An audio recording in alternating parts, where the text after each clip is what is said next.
देखिए, ये अमित शाह से हमारे को सीखना नहीं है, हिम्मत है नहीं है। हिम्मत भारत के 133 करोड़ जनता में थी और रहेगी। सवाल ये पैदा होता है कि आप एक अनकॉन्स्टिट्यूशनल कानून बनाने जा रहे हैं जो भारत के संविधान के आर्टिकल 14, आर्टिकल 26, 25 और 29 का ग्रेव वायलेशन है। आप जो प्रोटेस्ट जो चल रहा है, देखिए बीजेपी के पास लोकसभा में मेजॉरिटी नहीं है।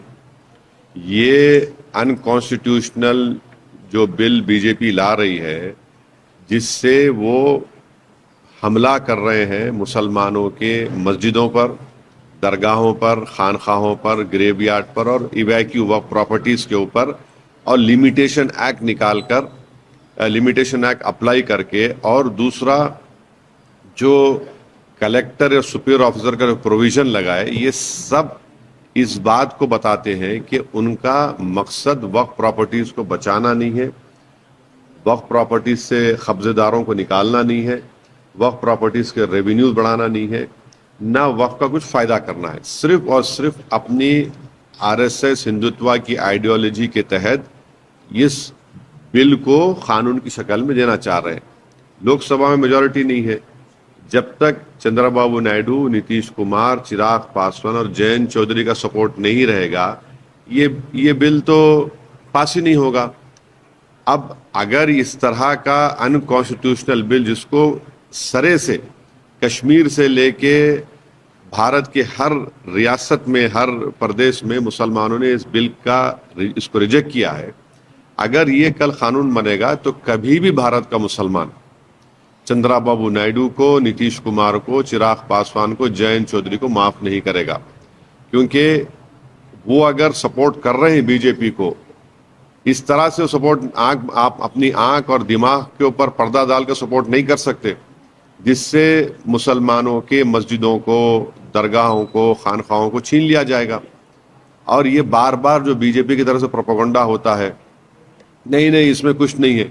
आप एक बात बताइए, हिंदू एंडोमेंट बोर्ड में, गुरुद्वारा प्रबंधक कमेटी में, क्रिश्चियन चैरिटेबल ऑर्गेनाइजेशंस में अगर कोई एंक्रोचर 12 साल से एंक्रोच करा तो क्या ओनर बन जाता? वो नहीं बनता ना ओनर। वो आप ये बिल में ला रहे हैं कि अगर कोई वक्फ की प्रॉपर्टी पर 12 साल से काबिज है तो उसको एंक्रोचर बनाएंगे, लिमिटेशन एक्ट निकाल रहे हैं आप।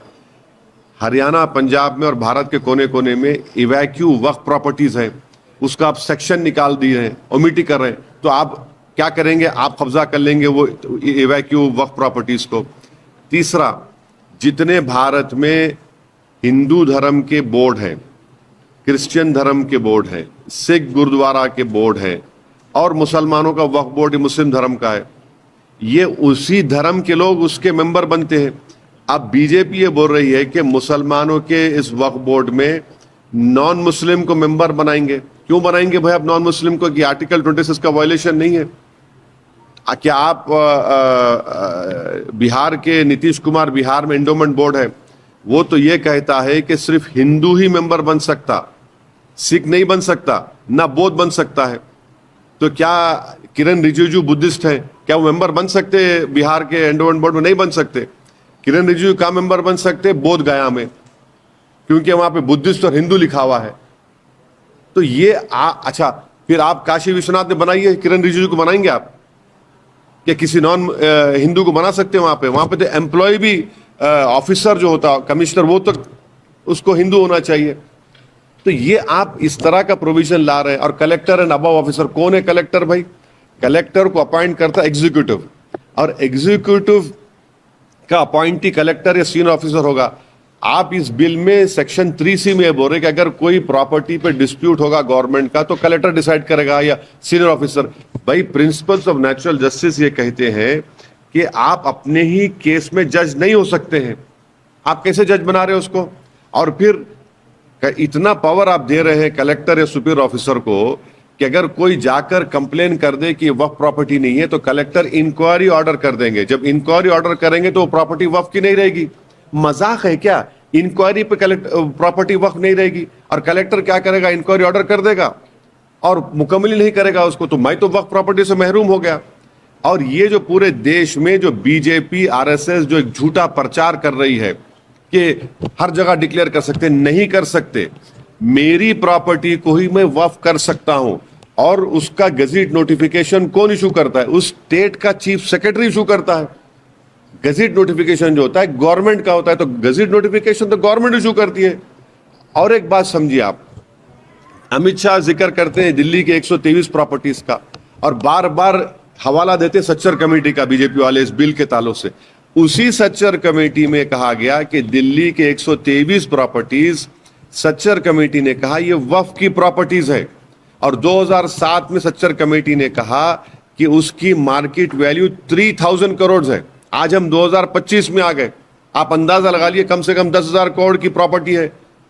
तो कैसे? अच्छा, दिल्ली वक्फ बोर्ड में उसका गजट है, सब है कि वक्फ प्रॉपर्टी है। दिल्ली की सरकार बोलती है नहीं ये वक्फ प्रॉपर्टी नहीं है। तो आप क्या कर रहे हैं? उन प्रॉपर्टीज को छीनना चाह रहे हैं। कलेक्टर या सुपीरियर ऑफिसर बैठेगा, कौन सा कलेक्टर, कौन सा सुपीरियर ऑफिसर गवर्नमेंट के खिलाफ जाएगा, और वो भी बीजेपी की गवर्नमेंट। और एक बात समझिए, अभी वक्फ बोर्ड में इलेक्शन होता है एमएलए कैटेगरी का, एमपी का, मुतवल्ली का और बार काउंसिल का। आप इलेक्शन को ही खत्म कर दे रहे। क्यों खत्म कर रहे हो? इलेक्शन के खिलाफ क्यों बीजेपी? डिक्टेटरशिप के खिलाफ, मालूम आप डिक्टेटरशिप जाते हैं, इलेक्शन खत्म कर दे रहे। अच्छा, अगर कोई वक्फ बोर्ड का चेयरमैन मेंबर्स नॉमिनेट होंगे, गवर्नमेंट नॉमिनेट करेगी, किसको नॉमिनेट करेगी? अपने तमाम जोकरों को।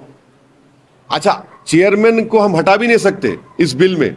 मैं भारत की पार्लियामेंट में, भारत की विधानसभा में मैं एक चीफ मिनिस्टर को, स्पीकर को बाय मोशन हटा सकता हूं, मगर वक्फ बोर्ड में बीजेपी बोल रही नहीं, आप चेयरमैन को नहीं हटा सकते। अच्छा, फिर हर स्टेट वक्फ बोर्ड, हर एक स्टेट वक्फ बोर्ड में जो की प्रॉपर्टी होती है मुतवल्ली की, उसका इनकम का 7% आपको स्टेट वक्फ बोर्ड देना पड़ता, आपने उसको भी कम कर दिया, उसको भी कम कर दिया।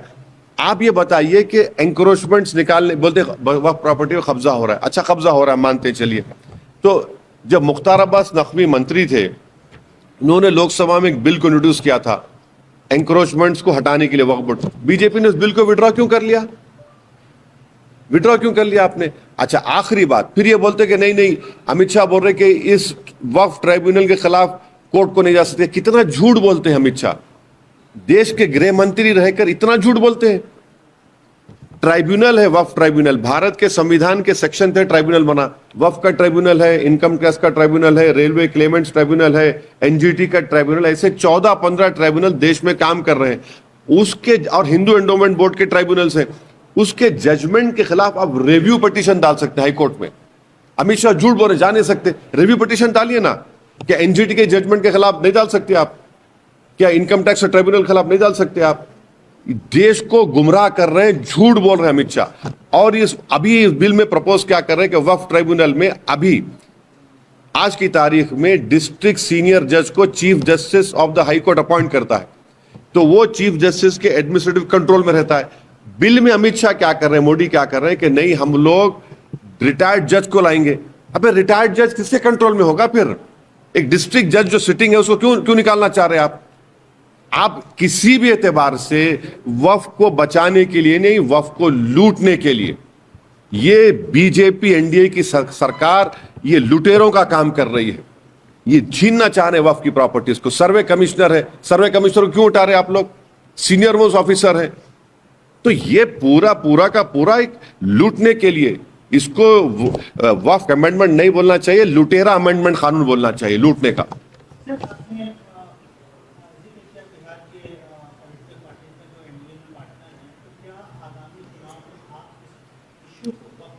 देखिए ये चुनाव का इशू नहीं है, ये भारत के संविधान की सॉवरेनिटी का, सेपरेशन ऑफ पावर्स का इशू है, फंडामेंटल राइट्स का इशू है।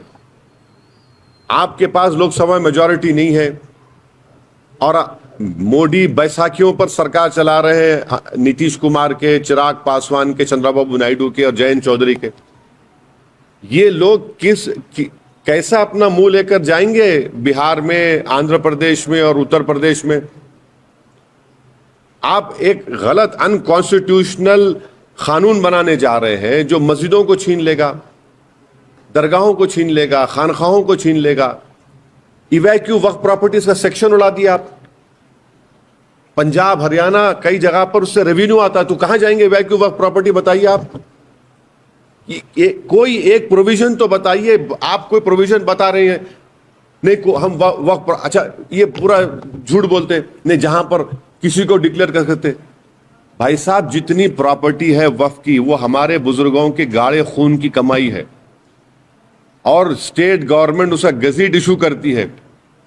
और आप बोल रहे कि ये कर दिए वो कर दिए। हाँ, एग्जाम्पल्स होंगे कहीं ना कहीं, उसके लिए ट्राइब्यूनल है, उसके लिए कोर्ट है, डिसाइड करेगा। मगर आप पूरा का पूरा वक्फ बोर्ड को खत्म करना चाह रहे हैं, आप खत्म ही कर देना चाह रहे हैं। और जो प्रोविजंस हिंदू एंडोमेंट बोर्ड में, सिख गुरुद्वारा प्रबंधक कमेटी में है, वो वहां पर अच्छे हैं, तो यहां पर बुरे कैसे हो जा रहे हैं?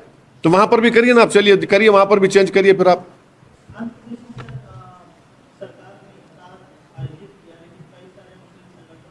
अरे हम हमारी जूती पे रखते हैं इस तरह के इफ्तार पार्टियों को, जो हमारी मस्जिदों को छीनना चाह रहे, हमारी वक्फ की प्रॉपर्टी को छीनना चाह रहे। देखिए, वक्फ जो है पब्लिक प्रॉपर्टी नहीं है, गवर्नमेंट नहीं दी उसको। बीजेपी हमारे हिंदू भाई बहनों को भटका रही है। वक्फ की प्रॉपर्टी हमारे बुजुर्गों की है, और जब वक्फ कोई करता है, जैसा हिंदू धर्म में आप दान करते हैं किसी देवी के नाम पर, किसी भगवान के नाम पर, किसी मंदिर को, तो उसका मालिक कौन होता है? देवी और भगवान हो जाते हैं ना, यहां पर अल्लाह होता है। अब बीजेपी क्या बोलती है? नहीं नहीं, फिर मुस्लिम महिलाओं का हक मार खा जाएगा। अरे भाई, जब कोई आदमी अपनी प्रॉपर्टी को, भारत के संविधान में आर्टिकल 300 प्रॉपर्टी मेरा राइट है, मैं अपने धर्म को दे रहा हूं, किसी देवी के नाम पर, किसी मंदिर के नाम पर, किसी वक्फ के नाम पर दे रहा हूं, उसका मालिक तो अल्लाह हो गया ना। तो उसमें बेटा बेटी का हिस्सा कहां रहा उसमें? आज हैरत की बात यह है कि वो बोल रहे हैं कि आप ओरल गिफ्ट नहीं कर सकते। अभी ट्रांसफर ऑफ प्रॉपर्टी एक्ट जो भारत में है, उसमें प्रोविजन है कि मैं ओरल गिफ्ट कर सकता हूं, और ये बोल सकता हूं कि भाई मेरे इस बेटे को, बेटी को इतना इतना मिलेगा। मगर बीजेपी क्या करी? एक्ट है, मगर मैं ओरल गिफ्ट नहीं कर सकूंगा वक्फ के लिए। अरे भाई, एक्ट है ना, कानून है, तो अप्लाई होना चाहिए।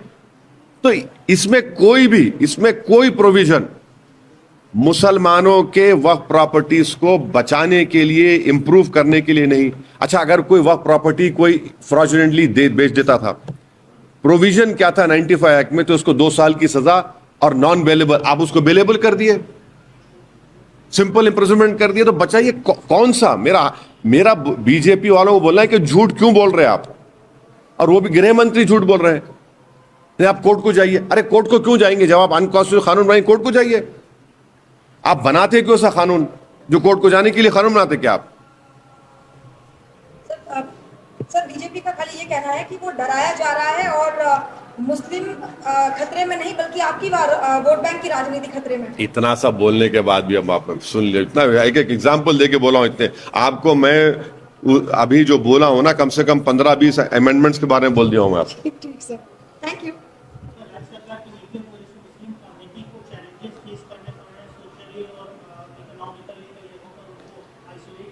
आप एक देखिए, एक स्टैंड अप कॉमेडियन किसी एक वीडियो बनाता है, बोलता है गद्दार बोलता है, आप आसमान सर पे उठा लिए। और वही महाराष्ट्र में हमारे प्रॉफिट मोहम्मद सल्लल्लाहु अलैहि वसल्लम के बारे में एक महाशय भी बोलना बेकार है, वो अनाप शनाप बकने की कोशिश किए, आप अरेस्ट नहीं करते?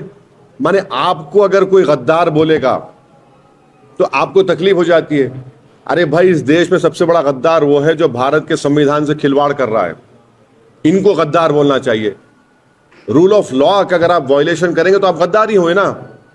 यानी आप पे कोई नाम तो नहीं लिया कुणाल कामरा, मगर आपने ले लिया अपने आप पे, माने आपकी इज्जत बड़ी है। हाँ, और जो हमारे प्रॉफिट मोहम्मद सल्लल्लाहु अलैहि वसल्लम बारे में बोल रहा है, उसका मामला कुछ भी नहीं है। अच्छा, जाके लोग अंदर तोड़ दिए पूरा उस जहां पर उसने वो स्टैंड अप कॉमेडी किया। नागपुर में इरफान अंसारी एक लड़का है, इटारसी ट्रेन को बैठ रहा था, उसको मार मार के कत्ल कर दिया, उसका मर्डर कर दिए। उनका घर तोड़े फडनवीस, दूसरे 2 एक्यूज का घर तोड़ दिए। जो इरफान अंसारी को जो मर्डर करे, उनका घर तोड़े आपने? नहीं तोड़ा आपने। कल दरगाह है, दरगाह में चढ़ के 3 दिन पहले संघ परिवार के लोग दरगाह में चढ़ के झंडा निकाल दिए और बोल दिए कि वो दरगाह नहीं थी। कुछ करेंगे उनके बारे में? अरे भाई, आप संविधान की धज्जियां उड़ा रहे हैं। फ्री स्पीच को तो आप खत्म करके रख दिए। आप मुसलमानों को गाली दो, जो आपके पॉलिटिकल अपोनेंट्स हैं उनके खानदान को गाली दो, मगर हमको कुछ नहीं बोल सकता, हमारा तो उंगली नहीं उठा सकते। क्यों भाई, आप क्या भगवान है? आप कौन है? आपको कुछ नहीं बोलेगा, आपको तो बोला भी नहीं वो, मगर आपने अपने आप पे ले लिया। और ये पूरा आपने दिखा दिया कि इस देश में, महाराष्ट्र में रूल ऑफ लॉ नहीं है। आप सबको गाली दे सकते, खास तौर से मुसलमान को, उनकी मस्जिदों को, पॉलिटिकल अपोनेंट्स को, मगर आप रूलिंग पार्टी को कुछ नहीं बोल सकते। आप जैसा बोलेंगे तो हम बुलडोजर भिजा देंगे। ये तो आपका selective application of the law है, जो संविधान को कमजोर करेगा। हम सबको ईद की मुबारकबाद पेश करते हैं, और हम एक ही लाइटर वेन बोल रहे हैं कि कोई किसी को जबरदस्ती शीर खुरमा ना